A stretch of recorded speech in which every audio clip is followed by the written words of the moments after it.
Assalamualaikum warahmatullahi wabarakatuh, sahabat-sahabat dimanapun berada. Ketemu lagi bersama saya di Tajwid 5 menit. Alhamdulillah pada pagi hari ini mudah-mudahan dimanapun Anda berada, kita semuanya bisa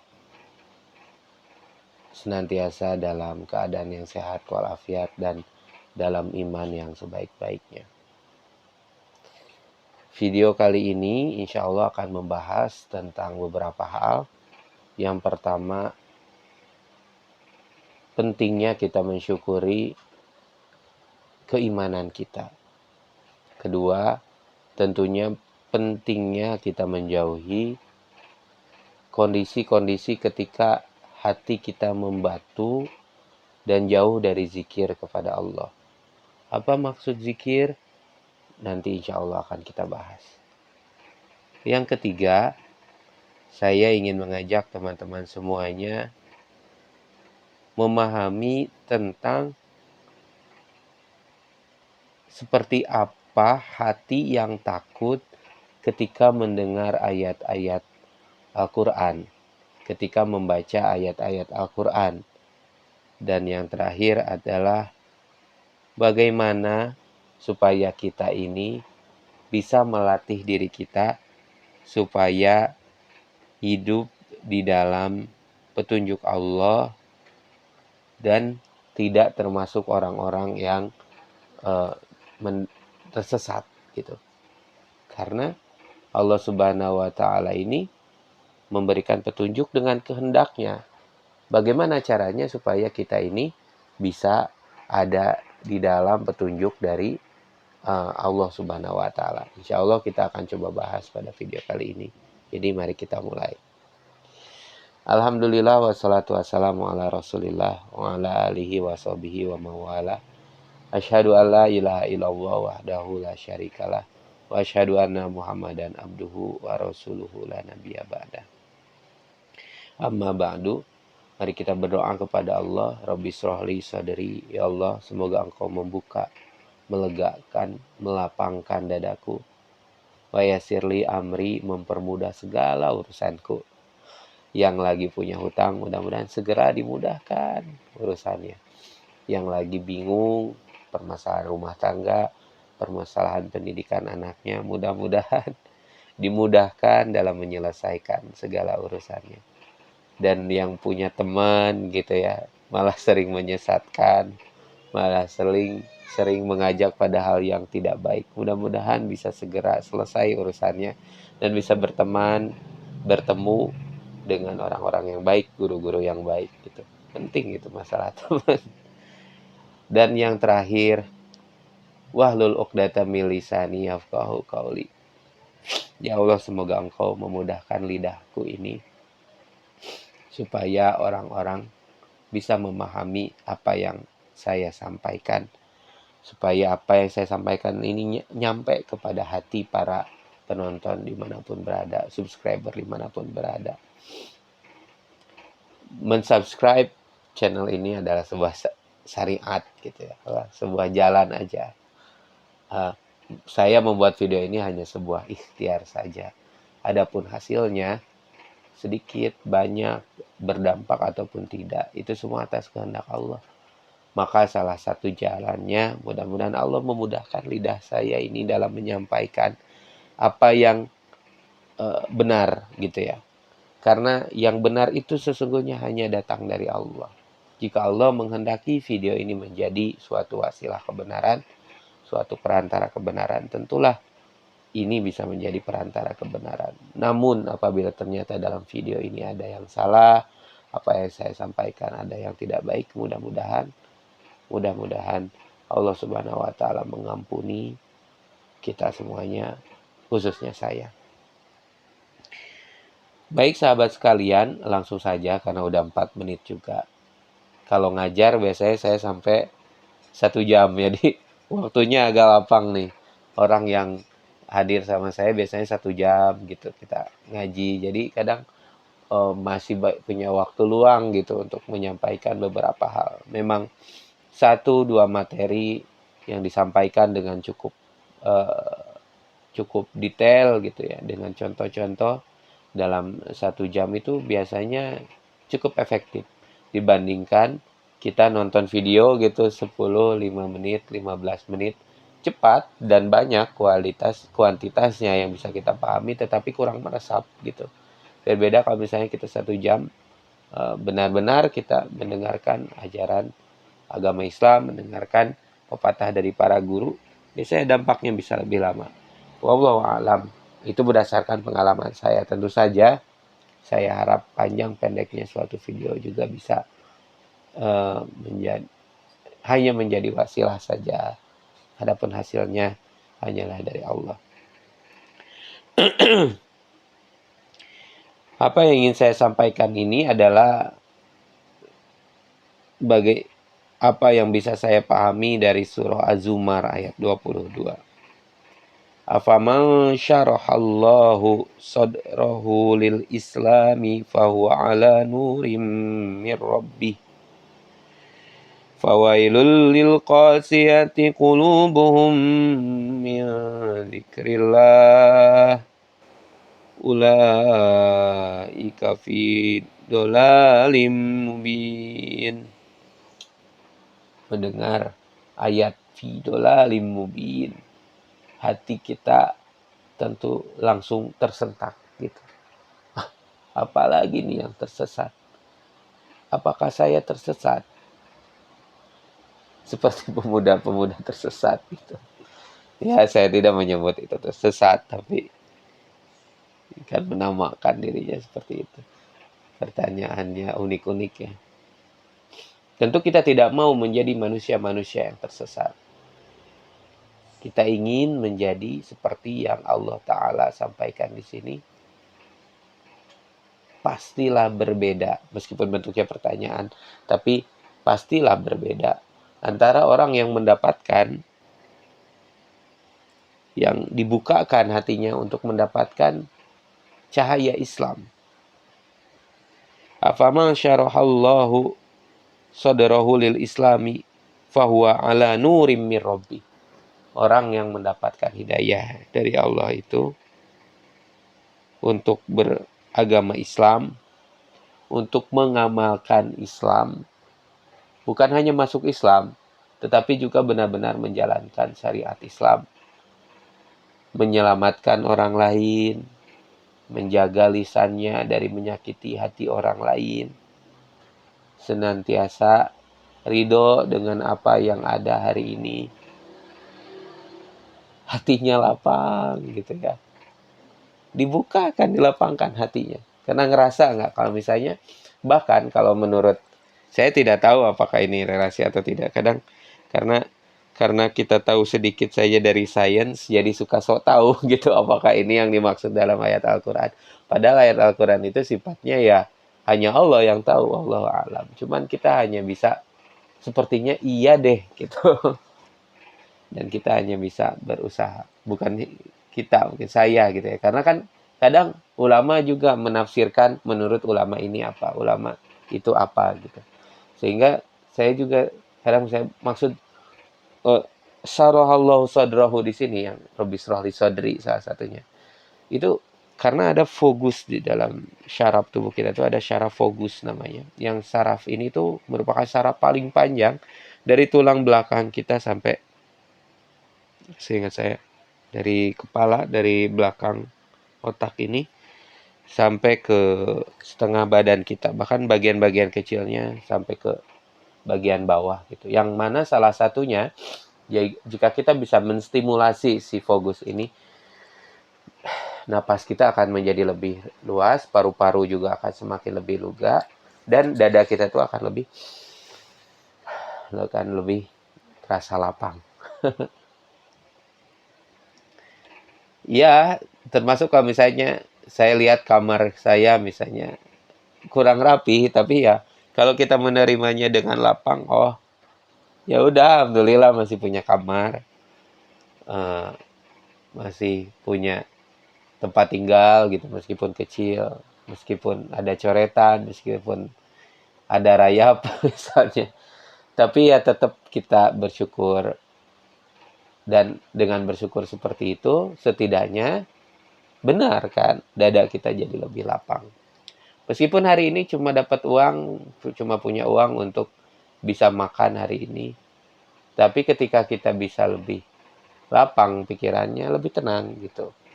Memang betul, ada hadis Nabi. Saya kadang suka agak sedikit ambigu gitu. Misalnya hadis Nabi yang menyatakan, kejarlah duniamu seolah-olah engkau akan hidup selamanya.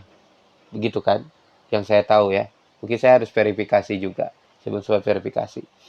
Ini hadis riwayat mana. Tapi saya pernah dengar seperti itu. Hal ini yang memotivasi saya misalnya dulu.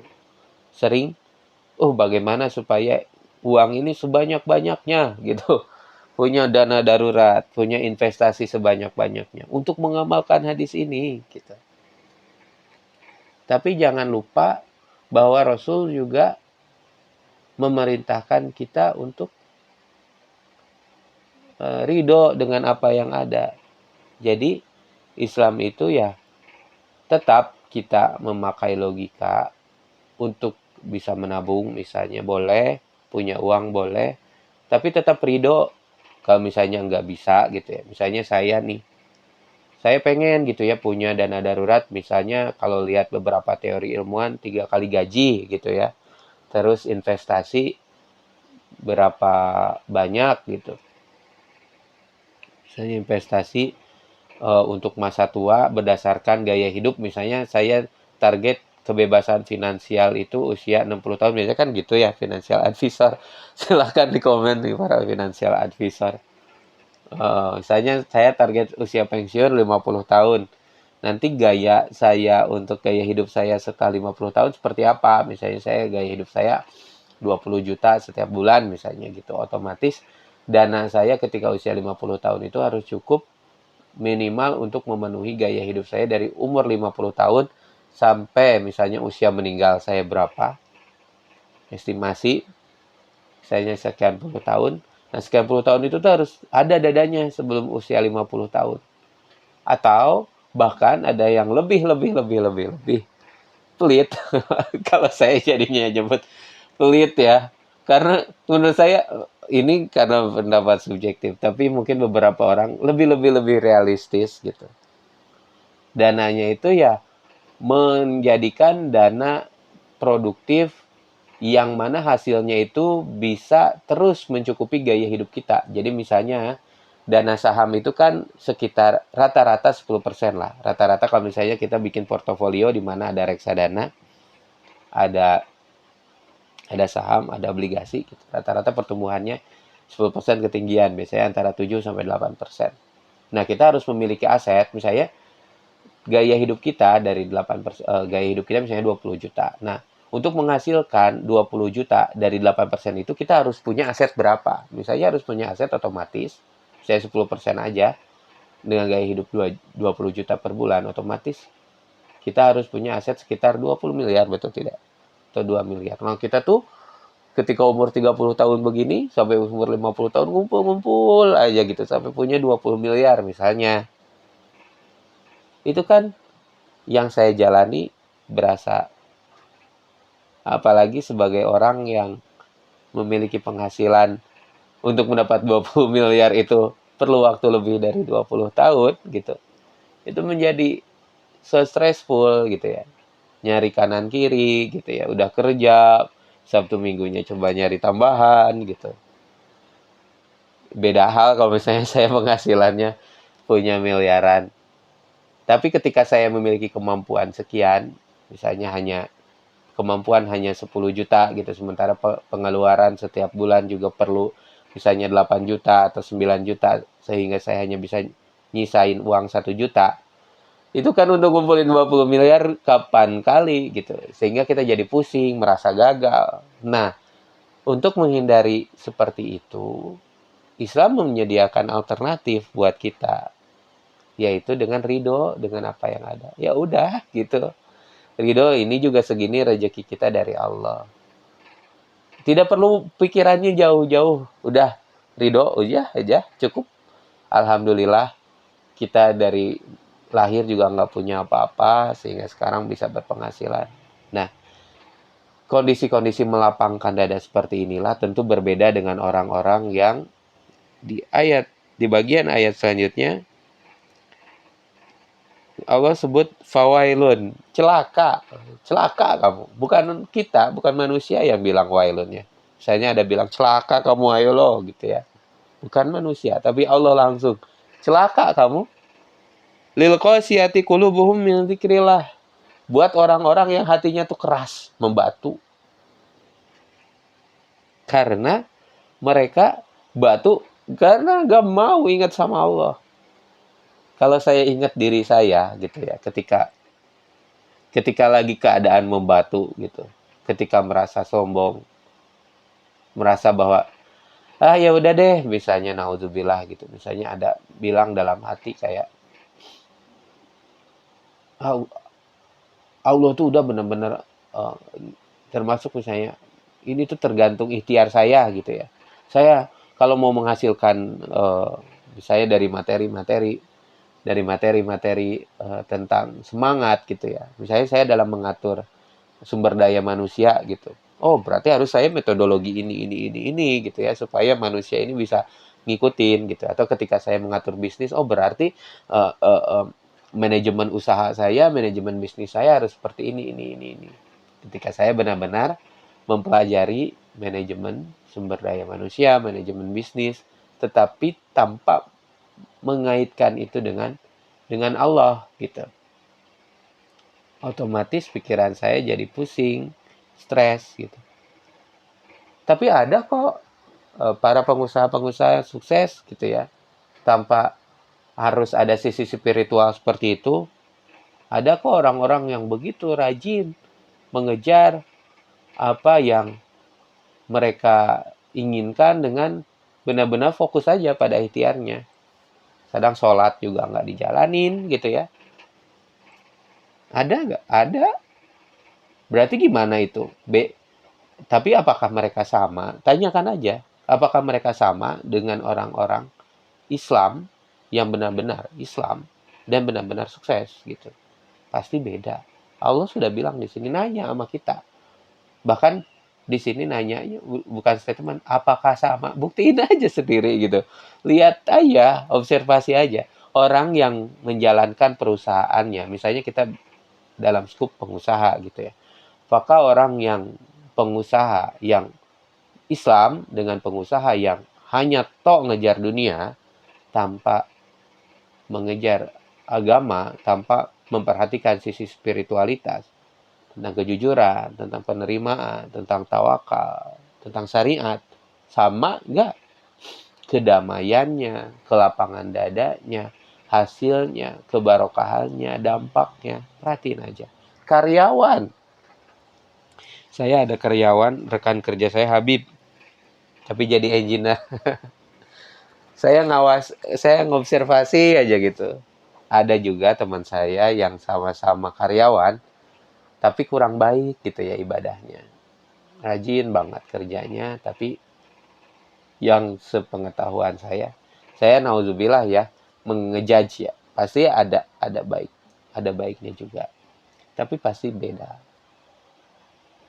Beda dari segi spiritualitasnya, kebarokahannya, hasilnya, ke ketenangannya, kebahagiaannya, beda. Jalanin aja.